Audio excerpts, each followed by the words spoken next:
সব সময় আল্লাহর কাছে এই দোয়াটা যেন আমরা করি, আল্লাহ কিয়ামতের দিন তুমি আমার হিসাব নিও না, আল্লাহ তুমি আমার বিচার বসিও না, আল্লাহ তুমি দয়া করে আমারে মাফ করে দিও। আল্লাহ যার বিচার করবেন ও জাহান্নামে যাবে, আর যার বিচার করবেন না সে জান্নাতে যাবে।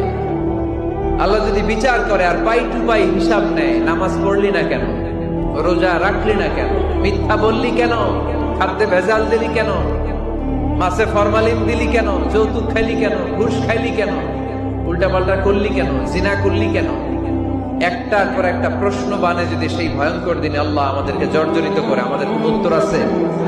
সেদিন আমাদের বাঁচার কোন উপায় আছে? তাই আমরা সবাই আল্লাহর কাছে দোয়া করবো, আল্লাহ কোন বিচার টিচার মানি না, কোন বিচার করতে পারবো না, দয়া করবা। কথা কয় না? কি করবে? এবার আওয়াজ করে বলেন, বিচার চান না দয়া চান?